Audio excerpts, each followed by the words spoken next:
साथियों, स्वागत है आपका self study classes with Sumit Jain YouTube channel में। सो साथियों, स्टार्ट हो चुका है आज का इस सेशन। एक बार वीडियो को लाइक कर देना और अपने मित्रों तक शेयर जरूर कर देना, ठीक है। आपके लिए 2020 टेस्ट सीरीज रखी है दोस्तों। ये टेस्ट सीरीज बिल्कुल फ्री है, सभी के लिए फ्री है, यानी कि सभी लोग इस टेस्ट सीरीज से जुड़ सकते हैं, इस टेस्ट सीरीज में भाग ले सकते हैं, है ना। करना क्या है, आपको सेल्फ स्टडी क्लासेस ऐप को डाउनलोड करना है और ये 2020 टेस्ट सीरीज सप्ताह में 2 दिन होती है, गुरुवार और रविवार को, ठीक है। तो आप दे सकते हैं दोस्तों, इस टेस्ट सीरीज से जुड़ सकते हैं। जिन भी साथियों को दोस्तों निचोड़ क्लास में जुड़ना है, वो निचोड़ क्लास में एडमिशन लेकर के जुड़ सकते हैं। यानी कि हिंदी साहित्य में क्या स्पेशल है, टीजीटी पीजीटी के लिए क्या स्पेशल है, इस निचोड़ क्लास में दोस्तों आपके लिए बताया जाता है। निचोड़ क्लास में इंपॉर्टेंट चीजें आपको बताई जाती हैं, ठीक है। तो जुड़ जाइए, आज ही एडमिशन ले लीजिए और दोस्तों अध्ययन करने को लग जाइए, है ना। और अभी भी बड़ा ऑफर है आपके लिए, है ना। चतुर्थ बैच स्टार्ट हुआ है दोस्तों, 2 दिन हो गए हैं और चतुर्थ बैच में आप एडमिशन लेकर के अध्ययन शुरुआत से भी कर सकते हैं। और बड़ा ऑफर है, कैसा बड़ा ऑफर है, 1099 में इस कोर्स में आप एडमिशन ले सकते हैं, ठीक है। टीजीटी पीजीटी के मॉडल पेपर 450 में आपके लिए उपलब्ध है। 3000 क्वेश्चन की टेस्ट सीरीज दोस्तों हिंदी साहित्य की, वो आपको 400 में उपलब्ध है। तो जिस भी साथियों को एडमिशन लेना है, आज ही self study classes app download कर लें और आज का जो अध्ययन है उसको हम स्टार्ट करते हैं यहां से।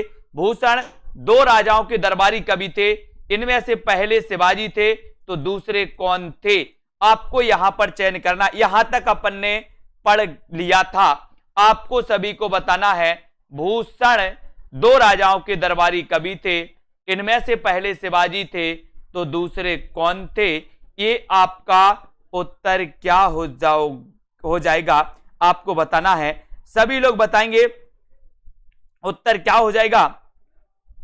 उत्तर हो जाएगा शिवाजी दूसरे थे, पहले शिवाजी थे तो दूसरे कौन थे, छत्रसाल, ठीक है। वेरी गुड, 3 नंबर आपका बिल्कुल सही है, राइट आंसर है। रामानंद ने किस पुस्तक में अपनी पूरी गुरु परंपरा का उल्लेख किया है। बात करें रामानंद की, तो रामानंद के लिए सभी अच्छे से जानते हैं दोस्तों, है ना। जो रामानंद थे, भक्ति द्रविण उपजी लाए रामानंद, है ना। उत्तर भारत में रामानंद ने दोस्तों भक्ति का प्रचार प्रसार किया। और आपको पता है कि रामानंद के कितने शिष्य थे, 12 शिष्य थे, 12 शिष्य। 12 शिष्यों में दोस्तों एक कबीर भी थे, कबीर निर्गुण शाखा से संबंधित थे, तो दोस्तों रामानंद ये सगुण शाखा से संबंधित थे, ये आपको याद रखना है। रामानंद ने किस पुस्तक में अपनी पूरी गुरु परंपरा का उल्लेख किया, इसका आंसर आपको बताना है। सभी लोग बताएंगे, वीडियो को एक बार लाइक कर दें। आनंद भाष्य में दोस्तों, या फिर पंच स्तवी में, सहस्त्र गीति, या फिर रामार्चन पद्धति में। तो राइट आंसर आ गया सभी लोगों का कि रामानंद ने दोस्तों रामार्चन पद्धति यानी कि 4 नंबर रामार्चन पद्धति में दोस्तों पूरी गुरु परंपरा का उल्लेख किया है। और 4 नंबर जो है वो बिल्कुल सही हो जाएगा, 4 आपका राइट आंसर हो जाएगा, ठीक है। अगला क्वेश्चन है, राम रक्षा स्रोत रचना के लेखक कौन है। राम रक्षा स्रोत रचना के लेखक कौन है, केशवदास, नाभादास, ईश्वरदास, या फिर रामानंद। राम रक्षा स्रोत रचना के लेखक कौन माने जाते हैं, इसका उत्तर आपको बताना है।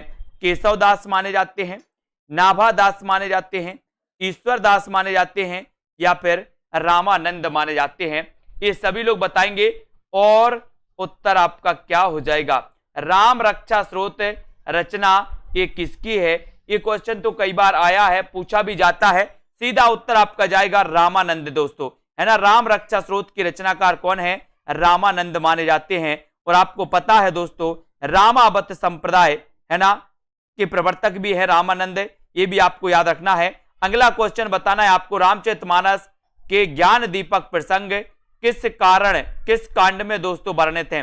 रामचरितमानस के ज्ञान दीपक प्रसंग किस कांड में वर्णित हैं, ये आपको बताना है। उत्तर कांड में है, अयोध्या कांड में है, बाल कांड में है, या फिर अरण्य कांड में है, आपको चयन करना है। बताइए, रामचरितमानस के ज्ञान दीपक प्रसंग, है ना, ज्ञान दीपक प्रसंग किस कांड में वर्णित हैं। एक और क्वेश्चन आपसे पूछा गया 224 का, और आपका सही उत्तर बताइए।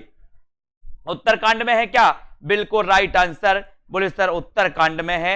1 नंबर आपका बिल्कुल सही है, ये नंबर आपका सही है। रामचरितमानस के ज्ञान दीपक प्रसंग किस कांड में दोस्तों वर्णित हैं? तो ये नंबर आपका राइट आंसर हो जाता है। अगले क्वेश्चन की ओर बढ़ेंगे। तुलसीदास द्वारा शारीरिक पीड़ा से मुक्ति हेतु लिखा गया ग्रंथ कौन सा है? बहुत बढ़िया। शारीरिक पीड़ा से मुक्ति हेतु लिखा गया जो ग्रंथ है वो ग्रंथ कौन सा है? इतना अच्छा क्वेश्चन आपसे पूछा गया, लाइक जरूर करना, वीडियो को शेयर भी करते रहना है दोस्तों। आपको तुलसीदास द्वारा शारीरिक पीड़ा से मुक्ति हेतु लिखा गया ग्रंथ कौन सा है? रामलला नहचु, बरबे रामायण, हनुमान बाहोक या फिर विनय पत्रिका? तुलसीदास द्वारा शारीरिक पीड़ा से मुक्ति हेतु लिखा गया ग्रंथ कौन सा है? और देखते हैं सभी लोगों ने बताया कि सर शारीरिक पीड़ा से मुक्ति हेतु जो लिखा गया ग्रंथ है वो लिखा गया ग्रंथ है हनुमान बाहोक। कौन सा है? हनुमान बाहोक। यानी कि आपका आंसर 3 नंबर सही हो जाएगा, तीसरा आपका राइट आंसर हो जाएगा। दोस्तों आपसे पूछा जाता है कि कली काल की मुक्ति के लिए कौन सा ग्रंथ लिखा था तुलसीदास ने? एक क्वेश्चन का आंसर भी आपको बताना है। कली काल की मुक्ति हेतु कौन सा ग्रंथ लिखा था तुलसीदास ने? एक क्वेश्चन भी आपको बताना है। दोनों क्वेश्चन आपसे पूछे जाते हैं हमेशा। ज्ञानाश्रय निर्गुण काव्य का दार्शनिक आधार क्या है? बहुत बढ़िया, सभी लोग बताएंगे। लाइक जरूर कर देना एक बार। और सभी साथी, जितने भी साथी हैं दोस्तों, कोर्स में एडमिशन लेकर के आप अध्ययन करें, मजा आएगा। 1 महीने में भी आपका बहुत अच्छा अध्ययन हो जाएगा। जिन भी साथियों ने अध्ययन नहीं किया है वो आज ही self study classes app download कर लें और अध्ययन में लग जाएं। बहुत अच्छा अध्ययन आपका, अगर टीजीटी पीजीटी वाले हो तब भी आपका अध्ययन अच्छा ही होगा, है ना। और ज्ञानाश्रय निर्गुण काव्य का दार्शनिक आधार क्या है, ये अगर आपसे पूछा गया तब आपका उत्तर हो जाएगा अद्वैतवाद। क्या है? अद्वैतवाद। यानी कि आपका जो 4 नंबर है वो बिल्कुल सही हो जाएगा। ज्ञानाश्रय निर्गुण काव्य का दार्शनिक आधार है दोस्तों कौन सा? अद्वैतवाद है। 4 आपका right answer, very good. D number आपका सही आंसर। कुतुबन की रचना कौन सी है? कुतुबन की रचना कौन सी है? मृगावती, चंदायन, सत्यवती कथा या फिर पद्मावत? कुतुबन की रचना कौन सी है? आपको चयन करना है। क्वेश्चन ये पूछा जाता है दोस्तों, कौन सी मानी जाती है कुतुबन की रचना? और आपको पता है रामचंद्र शुक्ल ने सूफी काव्यधारा की प्रथम रचना किससे माना है? तब आपका उत्तर भी दोस्तों वही होगा जो आपने उत्तर बताया है। 27 का आंसर बताना है। कुतुबन की रचना कौन सी है? आंसर चला जाएगा मृगावती। रामचंद्र शुक्ल ने सूफी काव्यधारा की प्रथम रचना कौन सी मानी है? आंसर चला जाएगा मृगावती, है ना। तो 1 नंबर आपका करेक्ट आंसर हो जाएगा। पद्मावत किस भाषा में लिखा गया? पद्मावत किस भाषा में लिखा गया? ऐसा क्वेश्चन आपसे पूछा गया है तो जल्दी से आपको बताना है। ब्रज, मैथिली, अवधी या फिर अपभ्रंश? किस भाषा में लिखा गया है? सभी को आंसर बताना है। अपने मित्रों तक शेयर लाइक जरूर किया करें, इतना तो आप लोग कर ही सकते हैं साथियों, है ना। और जिन भी साथियों ने दोस्तों self study classes app download नहीं किया है वो कर लें। और जिन भी साथियों को सेल्फ स्टडी क्लासेस ऐप अच्छा लगा है तो प्ले स्टोर में जाकर के सेल्फ स्टडी क्लासेस ऐप को रेटिंग दे सकते हैं, है ना। कैसा लगा आपको ऐप, किस प्रकार से आपको दोस्तों, है ना, फ्री में 2020 टेस्ट सीरीज होती है और भी बहुत सारी चीजें आपके लिए, वीडियो भी हैं, नोट्स भी है ना। तो पद्मावत किस भाषा में लिखा गया है? तब आपका उत्तर होता है अवधी। अवधी, और अवधी किस भाषा से, किस दोस्तों उससे उत्पन्न हुई है, उपभाषा से। तो आपको याद रख लेना, ये दोस्तों पूर्वी हिंदी की बोली मानी जाती है। तो आपको याद रखना, अब छत्तीसगढ़ी, अवधी बघेली और छत्तीसगढ़ी पूर्वी हिंदी की दोस्तों ये बोलियां मानी जाती हैं। नेक्स्ट, रस रतन के रचयिता कौन है? प्रश्न क्रमांक 229 का उत्तर बताना है। सभी लोग वीडियो को लाइक जरूर करना मित्रों, और अपने मित्रों तक शेयर जरूर कर देना एक बार। और इतना अच्छा अध्ययन अपना चल रहा है, इतना अच्छा चल रहा है कि दोस्तों इसी प्रकार से हम अध्ययन करते रहे तो निरंतर आपका अध्ययन बहुत अच्छे से होता जाएगा। अब आपको बताना है रस रतन के रचयिता कौन माने जाते हैं? जान कवि, पोहकर, शेख नबी या फिर शेख निसार? आपको बताना है, सभी लोग बताएंगे रस रतन के रचयिता कौन है। प्ले स्टोर पे दोस्तों 500 रिव्यू का मैंने लक्ष्य रखा है। सभी लोग इस महीने में 500 रिव्यू करेंगे। हमारे जितने भी साथी हैं, आपके कमेंट 500 आनी चाहिए प्ले स्टोर में सेल्फ स्टडी क्लासेस ऐप के लिए। आपको कैसा लगा, आपको अनुभव आपको बताना है उसमें, ठीक है। रस रत्न के रचयिता कौन है, तब आपका उत्तर होता है पोहकर। कौन है, पोहकर कवि हैं। 2 नंबर आपका बिल्कुल सही हो जाएगा, ठीक है। 2 राइट आंसर हो जाएगा, बी नंबर बिल्कुल सही हो जाएगा।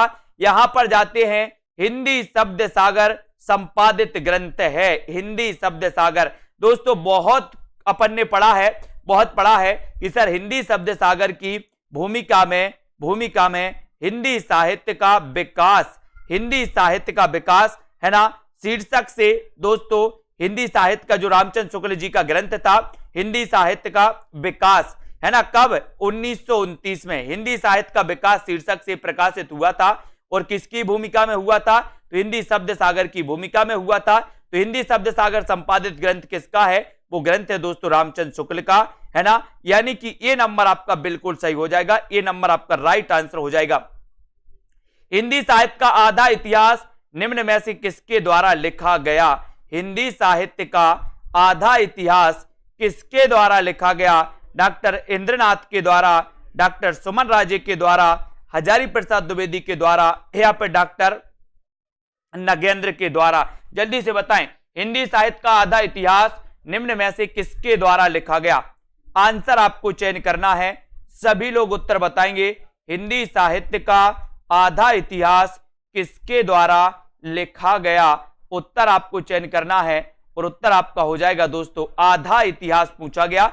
राइट आंसर क्या होगा, वीडियो को लाइक करना है और डॉक्टर सुमन राजे, डॉक्टर सुमन राजे यानी कि 2 नंबर आपका बिल्कुल सही। हिंदी साहित्य का आधा इतिहास लिखा है सुमन राजे ने, 2 नंबर आपका राइट आंसर हो जाएगा। वेरी गुड, बहुत बढ़िया आंसर।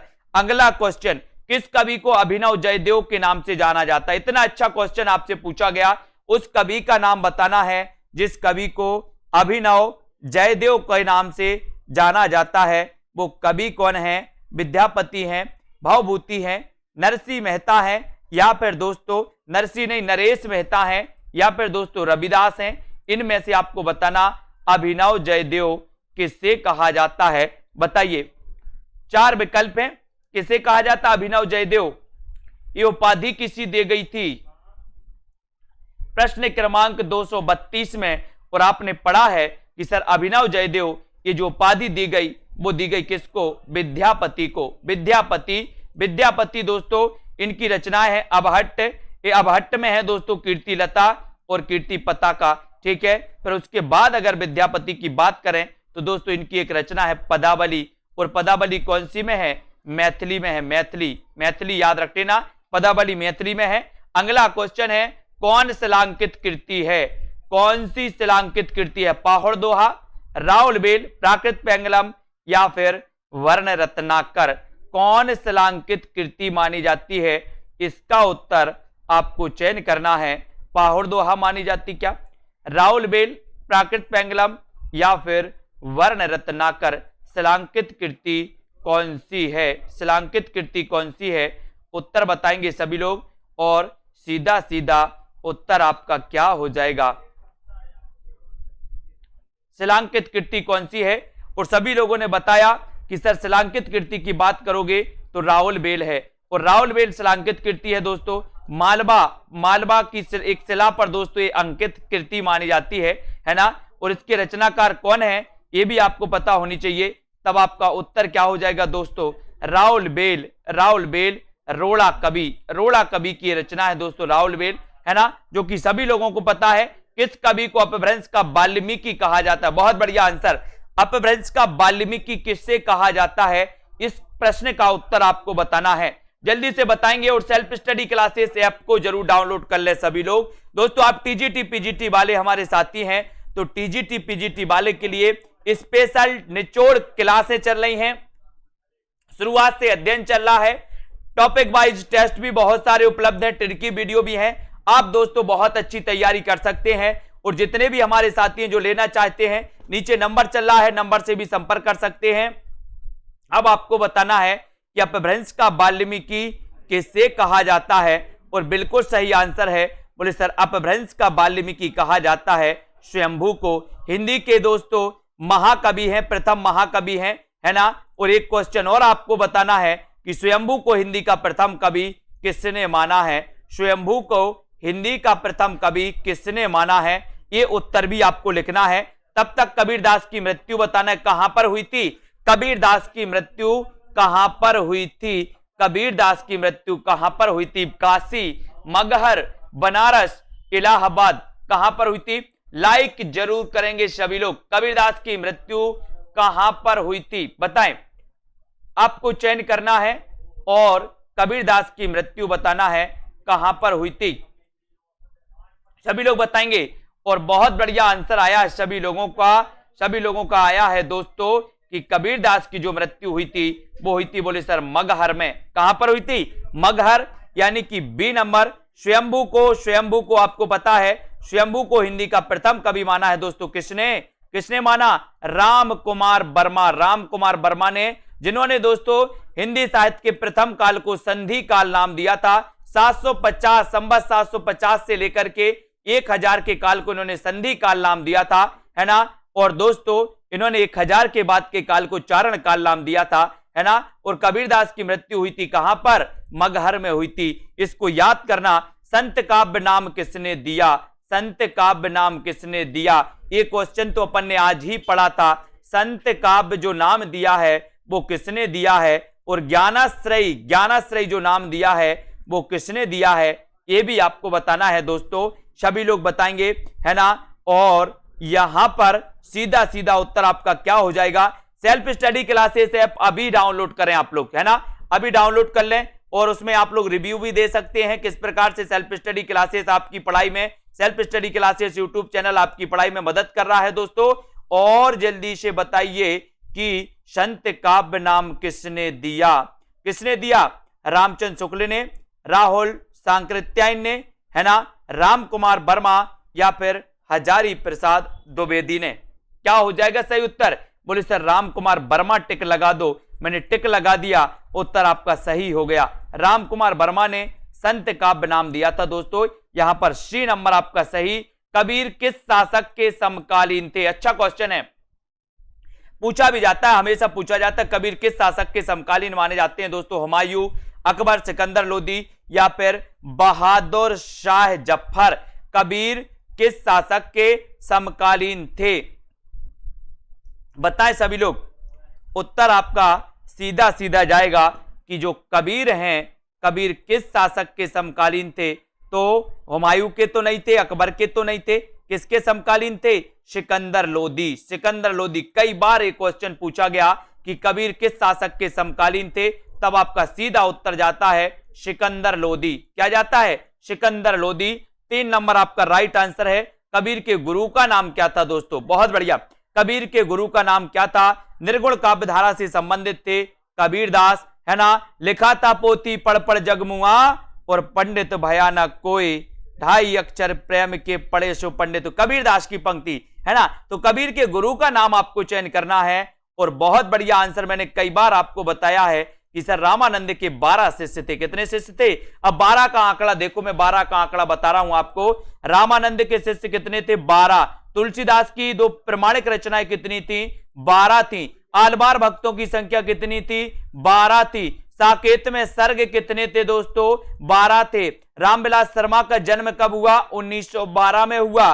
बोले सर 12 बार आ रहा है, और ये 12 बार का चक्कर है। और बिल्कुल कबीर के गुरु का नाम जो गुरु नाम था वो था दोस्तों रामानंद। और डी नंबर आपका बिल्कुल सही हो जाएगा। इनको याद करते रहना है। नंददास की किस रचना का संबंध नायक नायिका भेद से है, 239, जल्दी से बताइए। वीडियो को लाइक करना है जल्दी से। उत्तर आपका क्या हो जाएगा, नंददास की किस रचना का संबंध नायक नायिका भेद से माना जाता है। रास पंचाध्यायी का, रसमंजरी, श्याम सगाई या फिर भंवर गीत का। लाइक जरूर करना, सब्सक्राइब कर लेना सभी साथी और शेयर कर देना अपने मित्रों तक, ठीक है। और सेल्फ स्टडी क्लासेस ऐप को जरूर डाउनलोड करना है आपको और जुड़ जाना है ना। नंददास की किस रचना का संबंध नायक नायिका भेद से है, किस रचना का संबंध नायक नायिका भेद से है, इसका उत्तर आपको बताना है। नायक नायिका भेद से किसका संबंध है, उत्तर चला जाएगा रसमंजरी। किसका है दोस्तों? रसमंजरी। नंददास की किस रचना का संबंध नायक नायिका भेजते हैं? रसमंजरी का आपका बिल्कुल सही हो जाएगा। ठीक है, 2 नंबर आपका बिल्कुल सही हो जाएगा दोस्तों। रीतिकाल का वह कौन सा कवि है जो अपनी एकमात्र कृति से हिंदी साहित्य में अमर हो गया? हिंदी साहित्य में अमर हो गया। एक और कोर्स लॉन्च होने वाला है दोस्तों, वो कोर्स लॉन्च होने वाला है 5000 में। आपको 3 साल हिंदी साहित्य का अध्ययन, है ना, 3 वर्ष तक दोस्तों आप हिंदी साहित्य का अध्ययन कर सकते हैं। 5000 में रेगुलर अध्ययन कर सकते हैं, पेड क्लास में अध्ययन कर सकते हैं। एक ऑफर और जल्दी से आने वाला है, तो जिनको भी दोस्तों बनाना है, जिनको भी तैयारी करना है और रेगुलर तैयारी करना है, वो इस कोर्स में एडमिशन ले सकते हैं। रीतिकाल का वह कौन सा कवि है जो अपनी मात्र एक कृति से हिंदी साहित्य में अमर हो गया? तो वो था दोस्तों कौन? बिहारी। बिहारी सतसई, आपको पता है इन्होंने ग्रंथ लिखा। बिहारी सतसई का काव्य रूप क्या है? तो उत्तर हो जाता है मुक्तक। मुक्तक काव्य रूप है। बिहारी सतसई में कितने दोहे हैं? 713, 719 भी आपको कहीं कहीं मिल जाते हैं, है ना। और बिहारी जी रीति सिद्ध काव्य धारा के कवि थे, इसको भी याद करना है। भिखारी दास ने काव्य निर्णय में किसका विवेचन किया? काव्य निर्णय, है ना, काव्य निर्णय आपसे पूछा जाता है। काव्य निर्णय के रचनाकार कौन है? बोले सर भिखारी दास। और भिखारी दास ने काव्य निर्णय में किसका विवेचन किया है? इसका आंसर आपको चयन करना है, उत्तर बताना है आपको। सही उत्तर क्या हो जाएगा? काव्य निर्णय में किसका विवेचन किया? सर्वांग विवेचन, छंद विवेचन, अलंकार विवेचन या फिर काव्य भेद? काव्य निर्णय में किसका विवेचन किया है? ये सभी लोग बताएंगे। उत्तर आपका क्या हो जाएगा? सभी लोगों को बताना है भिखारी दास ने काव्य निर्णय में किसका विवेचन किया है? राइट आंसर है सर्वांग विवेचन। सर्वांग विवेचन यानी कि आपका जो 1 नंबर है वो बिल्कुल सही हो जाएगा। ये नंबर आपका राइट आंसर हो जाएगा। उद्धव शतक में छंद हैं दोस्तों, तो कितने छंद हैं? 116, 120, 130, 135। उद्धव शतक में कितने छंद हैं? उद्धव शतक में कितने छंद हैं ये आपको बताना है। उत्तर क्या हो जाएगा? उद्धव शतक। उद्धव शतक में जल्दी से बताइए, उद्धव शतक के रचनाकार कौन है? ये भी आप लोग बता दीजिए। और उद्धव शतक में 116 छंद हैं दोस्तों। कितने छंद हैं? 116 छंद हैं। आपको एक क्वेश्चन और दिया जाता है कि उद्धव शतक के रचनाकार कौन है? जल्दी से आपको बताना है। यहां पर आ जाते हैं। किसने 1873 ईस्वी में हरिश्चंद्र मैगजीन की स्थापना की? हरिश्चंद्र मैगजीन की स्थापना किसने की 1873 में? बताइए सभी लोग। 1873 में हरिश्चंद्र मैगजीन की स्थापना किसने की? आपको कमेंट में लिखना है। वीडियो को एक बार लाइक जरूर करना है। किसने 1873 ईस्वी में हरिश्चंद्र मैगजीन की स्थापना की? उत्तर सीधा जाएगा भारतेंदु ने। यानी कि आपका 2 नंबर बिल्कुल सही है। भारतेंदु जी ने हरिश्चंद्र मैगजीन की दोस्तों स्थापना की। कब की? 1873 में। ठीक है, वेरी गुड। 1873 right answer. समरसता मूलक आनंदवाद की पृष्ठभूमि में लिखी गई जयशंकर प्रसाद की कृति कौन सी है? समरसता मूलक आनंदवाद की पृष्ठभूमि में लिखी गई जयशंकर प्रसाद की कृति कौन सी है? झरना है, चित्राधार है, कामायनी है या फिर आंसू है? बताइए कौन सी वो रचना है। और self study classes app download कर लें, ऐसी बहुत सारी चीजें आने वाली है दोस्तों आपके लिए। हिंदी साहित्य का आप आज दोस्तों आप तैयारी कर रहे हैं और कल भी करेंगे। हिंदी साहित्य को जारी रखिए, है ना। और उत्तर आपका हो जाएगा यहां पर सीधा सीधा उत्तर आपको बताना है। समरसता मूलक के उत्तर आपसे पूछा गया दोस्तों, तो यहां पर आपको उत्तर हो जाएगा कौन सा है? कामायनी। कामायनी यानी 3 नंबर आपका रहा। समरसता मूलक आनंदवाद की पृष्ठभूमि में लिखी गई जयशंकर प्रसाद की रचना है। और एक और क्वेश्चन है, कौन सी काव्य कृति महादेवी वर्मा की है? महादेवी वर्मा की काव्य कृति कौन सी मानी जाती है? निशीथ, सांद गीत, गीत गुंज या फिर स्वर्ण धूली? महादेवी वर्मा की रचना कौन सी है? महादेवी वर्मा की रचना कौन सी मानी जाती है? वीडियो को लाइक करना है, शेयर करना है दोस्तों, सब्सक्राइब जरूर कर देना है। और इसी प्रकार से 9 बजे एक क्लास होती है आप लोगों की और महादेवी वर्मा की रचना पूछी गई है। तो बोले सर सबसे पहले तो इनका जन्म बता दो। 1907 बता दिया, है ना। इनमें स्पेशल क्या है, बोले सर यामा बता दो। यामा के लिए इन्हें ज्ञानपीठ पुरस्कार मिला 1982 में। फिर महादेवी वर्मा की कृति पूछा गया, तो सांध्य गीत, बोले संध्या को हम गीत गाते हैं किसके, महादेवी के, तो सांध्य गीत इनकी रचना है। 2 नंबर आपका बिल्कुल सही है। वीडियो को लाइक शेयर करना है। ठंडा लोहा कविता संग्रह के रचनाकार कौन है, ठंडा लोहा, है ना, लोहा भी ठंडा पड़ जाता है कहां पर आके, कहां पर आके, जल्दी बताओ। धर्मवीर भारती, धर्मवीर भारती, भारत भूषण अग्रवाल, गिरजा कुमार माथुर या सर्वेश्वर दयाल सक्सेना। ठंडा लोहा कविता संग्रह के रचनाकार कौन माने जाते हैं, ठंडा लोहा कविता संग्रह के रचनाकार कौन माने जाते हैं, इसका उत्तर आपको बताना है। सभी लोग बताएंगे, एक अच्छा क्वेश्चन है दोस्तों, ठंडा लोहा कविता संग्रह के रचनाकार, और उत्तर सीधा जाता है धर्मवीर भारती, धर्मवीर भारती, है ना। लोहा भी ठंडा पड़ जाता है धर्म की शरण में जब आता है। 1 नंबर बिल्कुल सही आंसर। भारतेंदु कालीन किस उपन्यास से आधुनिकता की शुरुआत मानी जाती है, बहुत बढ़िया आंसर।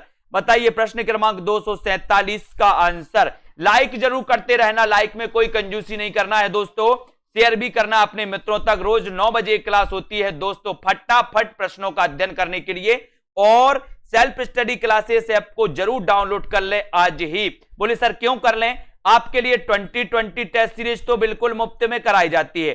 सप्ताह में 2 दिन होती है, कौन कौन से, रविवार और गुरुवार को होती है ऐप पर, है ना। उसके बाद एडमिशन अगर आपको लेना तो एडमिशन लेकर आप बहुत अच्छे से पढ़ सकते हो। 1 महीना में भी दोस्तों आप बहुत अच्छा अध्ययन कर सकते हो। निचोड़ क्लासेस चल रही हैं, हिंदी साहित्य में इंपॉर्टेंट क्या है, भक्ति काल में इंपॉर्टेंट क्या है, आदि काल में क्या है, वो क्लासें, लाइव क्लासें आपकी चल रही हैं, तो उनमें आप एडमिशन ले सकते हैं, है ना। और भारतेंदु कालीन किस उपन्यास से आधुनिकता की शुरुआत मानी जाती है, तो वो मानी जाती है परीक्षा गुरु। और परीक्षा गुरु का रचना काल क्या है, बोले सर 1882 लगा दो। परीक्षा गुरु के रचनाकार कौन है, बोले सर श्रीनिवास दास लगा दो, श्रीनिवास दास। और ये आपको पता है कि अंग्रेजी के ढंग का हिंदी का प्रथम मौलिक दोस्तों उपन्यास माना जाता है, तो कौन सा माना जाता है, परीक्षा गुरु हिंदी का प्रथम मौलिक उपन्यास। Very good. अगला क्वेश्चन, मादा कैक्टस नाटक किसने लिखा, 248 का आंसर आपको बताना है, चयन करना है। लोग दोस्तों शेयर जरूर करते रहें। मादा कैक्टस नाटक किसने लिखा है, बताइए। रांगे राघव, लक्ष्मी नारायण लाल, हरिकृष्ण प्रेमी या फिर जयशंकर प्रसाद, इसका आंसर आपको बताना है। लाइक करना है दोस्तों और जुड़े रहना, अपने मित्रों तक जोड़िए। सेल्फ स्टडी क्लासेस से हिंदी साहित्य के लिए बम्पर प्लेटफॉर्म, है ना। तो ये 9 बजे रोज क्लास होती है आपकी दोस्तों। और मादा कैक्टस नाटक किसने लिखा, ये अगर आपसे पूछा गया तो बहुत बढ़िया आंसर आ गया सभी लोगों को, लक्ष्मी नारायण लाल, यानी कि 2 नंबर आपका बिल्कुल सही है। बी नंबर आपका बिल्कुल सही है। Very good answer. Sati Chandra Bali और अमर सिंह राठौर, है ना, राठौर नाटकों की रचना किसने की दोस्तों, चंद्रावली। इन और अमर सिंह राठौर नाटकों की रचना किसने की, राजश्री, विशाख, है ना। एक क्वेश्चन थोड़ा सा मिस्टेक हो गया, यहां पर आते हैं, अगला क्वेश्चन देखते हैं। इसको देखो, भारतेंदु जी ने किस नाटक में स्वयं अभिनय किया था, इसका आंसर आपको बताना है। भारतेंदु जी ने किस नाटक में स्वयं अभिनय किया था, जानकी मंगल में, है ना, बरबे रामायण या फिर अंधेर नगरी, बताइए। प्रश्न क्रमांक 250, भारतेंदु जी ने किस नाटक में स्वयं अभिनय किया था, तो कौन सा नाटक है वो, आपका बिल्कुल सही उत्तर हो जाएगा। बोले सर दोनों ही एक से उत्तर हैं, तो आप 1 लगा दो। जानकी मंगल में भारतेंदु जोश, तो इसके रचनाकार बताना है, जल्दी से बताइए। जानकी मंगल, इसमें भारतेंदु जी ने अभिनय किया और इसमें इन्होंने लक्ष्मण की भूमिका निभाई थी। काय की, लक्ष्मण की भूमिका निभाई थी दोस्तों, ठीक है। इसके रचनाकार आपको कमेंट में लिखना है, जानकी मंगल। एक जानकी मंगल दोस्तों खंड काव्य भी है, किसका खंड काव्य है, तुलसीदास का। तुलसीदास चंदन घिसे तिलक देत रघुवीर, है ना। तो तुलसीदास का दोस्तों एक खंड काव्य जानकी मंगल और पार्वती मंगल। लेकिन दोस्तों एक नाटक भी है, किसका नाटक है, देखते हैं सबसे पहले कौन इसका उत्तर बताता है। अगला क्वेश्चन है, लघु मानव के बहाने हिंदी कविता पर एक बहस के लेखक कौन माने जाते हैं, बताइए। लघु मानव के बहाने हिंदी कविता पर एक बहस के लेखक कौन माने जाते हैं, नंदुलारी वाजपेयी, विजय देव नारायण शाही, रामविलास शर्मा या फिर हजारी प्रसाद द्विवेदी, बताए। बहुत बढ़िया आंसर। आपको पता है जानकी मंगल के नाटक शीतला प्रसाद त्रिपाठी माने जाते हैं, शीतला प्रसाद त्रिपाठी माने जाते हैं। लघु मानव के बहाने हिंदी कविता पर एक बहस के जो लेखक हैं वो लेखक कौन है, उत्तर जाएगा विजय देवनारायण शाही, यानी कि आपका 2 नंबर जो है वो बिल्कुल सही हो जाएगा। लघु मानव के बहाने हिंदी कविता पर एक बहस के लेखक हैं विजय देवनारायण शाही। 2 आपका बिल्कुल सही है, बी नंबर आपका सही हो जाएगा। अगला क्वेश्चन, आचार्य हजारी प्रसाद द्विवेदी का कौन सा निबंध संकलन इनमें से है बताना है। कौन सा आचार्य हजारी प्रसाद द्विवेदी का है, बताइए।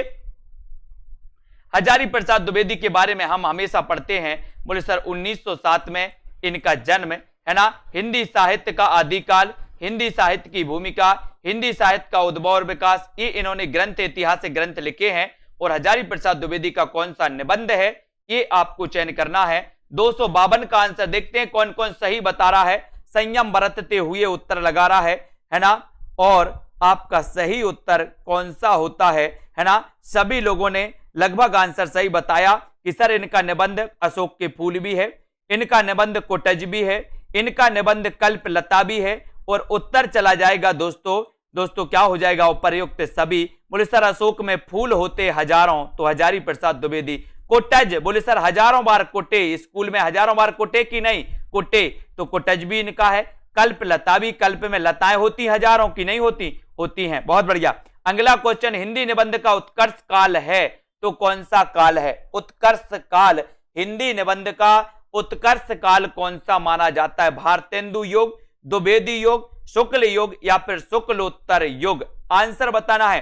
हिंदी निबंध का उत्कर्ष काल माना जाता है दोस्तों, बताइए। प्रश्न अच्छा है, वीडियो को सभी लोग लाइक करेंगे, शेयर कर देना मित्रों को। Self study classes app download कर लें, अभी आपके लिए ऑफर है। कोर्स को आप मात्र 1099 में दोस्तों इसमें एडमिशन ले सकते हैं, है ना। इसमें आपको टॉपिक वाइज टेस्ट मिलेंगे, इसमें दोस्तों आपके लिए टिरकी वीडियो, इसमें निचोड़ क्लासें यानी कि क्या इंपॉर्टेंट है साहित्य में वो मिलेगा, इसमें आपके लिए लाइव क्लासें मिलेंगी, ठीक है। इसमें दोस्तों आपके लिए डाउट्स क्लियर वाले वीडियो भी मिलेंगे, बहुत सारी चीजें मिलने वाली हैं। और यहां पर सीधा उत्तर है शुक्ल युग। हिंदी निबंध का उत्कर्ष काल था शुक्ल युग, यानी कि सी नंबर आपका, सी नंबर बिल्कुल सही है। Very good. धर्म, नैतिकता और विज्ञान के लेखक कौन है। धर्म, नैतिकता और विज्ञान के लेखक कौन है। प्रेमचंद, रामधारी सिंह दिनकर या फिर जयशंकर प्रसाद, ये भी आपको बताना है। सभी लोग वीडियो को लाइक जरूर करेंगे। धर्म, नैतिकता और विज्ञान के लेखक कौन माने जाते हैं दोस्तों। धर्म, नैतिकता और विज्ञान। एक अच्छा दोस्तों यहां पर पूछा गया है आपका कि ये लेखक, इसके लेखक कौन है। और बहुत सारे लोगों ने बिल्कुल सही आंसर बताया है कि सर धर्म, नैतिकता और विज्ञान के जो लेखक हैं वो कौन है, दिनकर जी। कौन है, वेरी गुड, दिनकर जी आपका राइट आंसर। जन्म कब हुआ, 1908 में। बोले सर हुंकार इनकी रचना है। बोले सर इनकी रश्मि रथी रचना है। बोले सर इनकी परशुराम की प्रतीक्षा भी रचना है। किसकी, दिनकर की। और स्पेशल क्या है बोले सर, तो बोले उर्वशी है, उर्वशी है ना। और उर्वशी के लिए क्या मिला था, इन्हें ज्ञानपीठ पुरस्कार मिला था। कब मिला था, 1972 में मिला था दोस्तों, 1972 में। नेक्स्ट है, समाज से उपेक्षित भंगियों की जीवन गाथा खाली स्थान उपन्यास में वर्णित है। बहुत अच्छा क्वेश्चन है। समाज से उपेक्षित भंगियों की जीवन गाथा किस उपन्यास में दोस्तों वर्णित है। जुलूस में, नाचो बहुत गोपाल, मेला आंचल या फिर परती परी कथा। किस में है, समाज से उपेक्षित भंगियों की जीवन गाथा किस उपन्यास में है। और ऐसे कितने साथी हैं जिन्होंने self study classes app download नहीं किया। और ऐसे कितने साथी हैं जिन्होंने सेल्फ स्टडी क्लासेस के बारे में ऐप पर जाकर के कुछ कमेंट नहीं किया कि किस प्रकार का ये आपको लगा, है ना। वो आप जरूर बताएं दोस्तों। ऐप में जाइए, वहां पर आप बता सकते हैं कि सर हमें बहुत अच्छा आपका ऐप लगा, है ना। इसी प्रकार से सभी का अध्ययन करवाते रहें तो एक दोस्तों आप दे सकते हैं, है ना। तो समाज से उपेक्षित भंगियों का ये नाचो बहुत गोपाल, नाचो बहुत गोपाल। और 2 नंबर आपका बिल्कुल सही है, बी नंबर आपका सही हो जाएगा दोस्तों। हिंदी का पहला आंचलिक उपन्यास कौन सा है, जल्दी से बताएं, बताना है आपको। हिंदी सभी लोग बताएं। हिंदी का पहला बताना है। हिंदी का पहला आंचलिक उपन्यास कौन सा है। निबंध का उत्कर्ष काल पूछा गया, उत्कर्ष काल पूछा गया, ना कि प्रारंभ काल। उत्कर्ष का अर्थ समझते हैं। हिंदी का पहला आंचलिक उपन्यास आपको बताना है। आधा गांव, नाचो बहुत गोपाल, मेला आंचल या फिर परती परी कथा। हिंदी का पहला आंचलिक उपन्यास आपको बताना है। सभी लोग बताएंगे उत्तर क्या हो जाएगा। हिंदी का पहला आंचलिक उपन्यास किससे माना जाता है, और आंसर चला जाता है, आंसर होता है मेला आंचल, यानी कि 3 नंबर आपका बिल्कुल सही है, सी नंबर आपका सही हो जाता है। Very good. अगला क्वेश्चन, लालटेन की छत के रचनाकार कौन है? लालटेन की छत के रचनाकार कौन है? मन्नू भंडारी हैं, कृष्णा सोपती, ममता कालिया या फिर निर्मल वर्मा? निर्मल वर्मा आपको बताना है, सभी लोग बताएंगे। लालटेन की छत किसकी रचना है? मन्नू भंडारी, कृष्णा सोपती, ममता कालिया या फिर निर्मल वर्मा? और अपन ने कई बार पढ़ा कि सर लालटेन की छत के नीचे बड़ा निर्मल लगता है। आपको धूप में खड़ा कर दिया जाए और आप लालटेन की छत के नीचे खड़े होंगे तो धूप में आपको बड़ा कष्ट होगा, और लालटेन की छत के नीचे आओगे तो बड़ा निर्मल लगेगा। तो इसके भी कौन होंगे? निर्मल वर्मा, यानी कि 4 नंबर आपका बिल्कुल सही है। 4 नंबर आपका राइट आंसर हो जाता है निर्मल वर्मा। कौन सा दोस्तों सहयोगी उपन्यास है? बहुत बढ़िया। कौन सा सहयोगी उपन्यास माना जाता है? सहयोगी उपन्यास आपको बताना है। महाभोज है, उखड़े हुए लोग है, 1 इंच मुस्कान या फिर आपका, यानी कि सहयोगी मतलब संयुक्त रूप से लिखा गया जो उपन्यास है वो कौन है? सभी लोग बताएं, सहयोगी उपन्यास कौन सा है? आपका उत्तर बताना है, और उत्तर चला जाता है। बोले सर सहयोगी उपन्यास अगर आपसे पूछा जाता है तो आपका उत्तर होता है कौन सा? 1 इंच मुस्कान। 1 इंच मुस्कान, सी नंबर आपका सही है ना। राजेंद्र यादव और मन्नू भंडारी ने दोस्तों ये संयुक्त रूप से लिखा था। कौन सा? 1 इंच मुस्कान। राजेंद्र यादव की पत्नी थी मन्नू भंडारी, उन्होंने महाभोज दोस्तों लिखा था। आपका बंटी भी मन्नू भंडारी ने, लेकिन 1 इंच मुस्कान की रचना दोस्तों आपको पता है मन्नू भंडारी और राजेंद्र यादव ने संयुक्त रूप से की थी, यानी कि दोस्तों सहयोगी रूप से की थी, है ना। अरविंद दर्शन से प्रभावित थे कौन थे दोस्तों? अरविंद दर्शन से कौन प्रभावित थे? सूर्यकांत त्रिपाठी निराला, जयशंकर प्रसाद, सुमित्रानंदन पंत या फिर महादेवी वर्मा? अरविंद दर्शन से कौन प्रभावित थे? आपको उत्तर बताना है। अरविंद दर्शन से कौन प्रभावित थे? बताइए, उत्तर आपको बताना है। अच्छा क्वेश्चन है दोस्तों, और लाइक जरूर करना है आप लोगों को, है ना। और सभी को पता है, बोले सर अरविंद दर्शन से प्रभावित थे सुमित्रानंदन पंत, इनकी रचनाएं थी स्वर्ण किरण और स्वर्ण धूली, जो कि दोस्तों कैसे प्रभावित थी? अरविंद दर्शन से प्रभावित थी। सभी को धन्यवाद। सभी लोग वीडियो को लाइक जरूर करेंगे, शेयर कर देना अपने मित्रों तक। ये 2020 टेस्ट सीरीज होती है दोस्तों, है ना। कल रविवार यानी कि रविवार को भी होगी, गुरुवार को भी होती है। गुरुवार और रविवार 2 दिन 2020 टेस्ट सीरीज होती है, बिल्कुल फ्री होती है। आप जुड़ सकते हैं सेल्फ स्टडी क्लासेस ऐप से। और दोस्तों अभी निचोड़ क्लासेस चल रही हैं जिनमें आप एडमिशन ले सकते हैं, है ना। आपको पता होगा कि सर निचोड़ मतलब क्या? निचोड़ मतलब एक कि हिंदी साहित्य टीजीटी पीजीटी के लिए स्पेशल क्या है? स्पेशल यानी कि दोस्तों आदिकाल में स्पेशल क्या पूछा जाता है, भक्ति काल में क्या पूछा जाता है, रीति काल आधुनिक काल में क्या क्या पूछे जाते हैं, यानी कि इनमें से इंपॉर्टेंट क्या है वो दोस्तों आपके लिए इस क्लास में बताया जाता है। ये क्लास रोज 2:30 बजे चलती है। उनके लिए चलती है जिन्होंने एडमिशन लिया है, उनके लिए 2:30 बजे क्लास चलती है रोज को दोस्त, है ना। और आपको पता है चतुर्थ बैच स्टार्ट हो चुका है। एक क्लास चतुर्थ बैच की शाम को 6:30 बजे चलती है और एक क्लास चलती है शाम को 5 बजे। इसमें एडमिशन लेकर के आप अध्ययन कर सकते हैं, यानी कि जिन्होंने एडमिशन लिया उनके लिए 3 क्लासें लाइव चलती हैं और रिकॉर्डेड कोर्स पूरा मिलता है। एक तो 2:30 बजे, 5 बजे, 6:30 बजे। इन क्लासों को आप अटेंड करके वीडियो को दोस्तों अपना अध्ययन बहुत अच्छे से कर सकते हैं, है ना। कुमारी हेमा, सोनी, आकाश जी, वेरी गुड, विभा देवी, हेमानी, गीतिका जी, है ना, कालिंदी जी, बीनू, विजय लक्ष्मी, रोली जी, बिमलेश, गीतिका, प्रिया जी, विनय जी, सुमन जी, सरिता, हर्षिता, अनूप राजपूत जी, रेसु जी, यश जी, मनीषा, अभिलाषा, शैलजा, गीतिका जी, है ना, शिवांश जी, मोहित जी, विश्वास मलिक जी, बहुत बढ़िया, सरिता पांडे जी, सुषमा जी, हरिनारायण, निधि जी, रजनी जी, नामबर जी, वेरी गुड, गीतिका जी, प्रिया जी, अभिलाषा जी, राममूरत जी, रीता, ओमदेव जी, तनु जी, ठीक है, और लवकुश जी, विजय लक्ष्मी, वेरी गुड। सभी साथी को धन्यवाद। पूजा रानी जी, प्रमिला जी और दोस्तों गीतिका, आयुष, जया जी। और दोस्तों प्ले स्टोर में जाकर के सेल्फ स्टडी क्लासेस ऐप को रेटिंग जरूर देना है। आप एक रिव्यू है ना, एक प्रेरणा के रूप में एक रिव्यू दे सकते हैं कि सर हमें बहुत अच्छा लगा आपका प्रयास। अजय कुशवाहा जी है ना, कुबेर मनीषा जी, क्योंकि हम भी आपकी सफलता के लिए सहयोगी बनना चाहते हैं दोस्तों, कि जब आप सफल हों और एक अच्छे टीचर बने तो हम भी आपके सहयोगी, आप भी याद करें कि सर ने कुछ तो सहयोग किया था, वही सहयोगी बनना चाहते हैं हम भी, और निरंतर आपके लिए प्रयास करते रहते हैं है ना। गीतिका, पूजा, सुनील जी, कुबेर, गजल जी, सोनू, दिव्या जी, आयुष जी, बबीता, नीतू जी, श्वेता जी, सुषमा, राम मूरत जी, वेरी गुड पूजा जी है ना, हेमलता, कंचन सिंह जी, संगीता जी, मनीषा गिल जी, सभी साथी इसी प्रकार से अध्ययन में लगे रहे। दीपा जी, जानवी सिंह जी है ना, और दोस्तों लवली ठाकुर जी, रचना जी, सुनील पांडे जी है ना, तनु जी, अरुण जी ठाकुर, रचना, कार्तिक सिंह जी, कुबेर, पूनम जी, रोहित कुमार जी, बाल मुकुंद भारती जी है ना, और दोस्तों अथर्व जी, प्रवीण ओझा जी, सुनील पांडे जी, तरन गेमिंग जी, मनीषा गिल जी, सोनू जी, सभी साथियों को धन्यवाद। वीडियो को लाइक शेयर करते रहें और दोस्तों इसी प्रकार से अध्ययन करते रहें है ना, और बने रहें। आज के इस वीडियो के लिए बस इतना ही साथियों।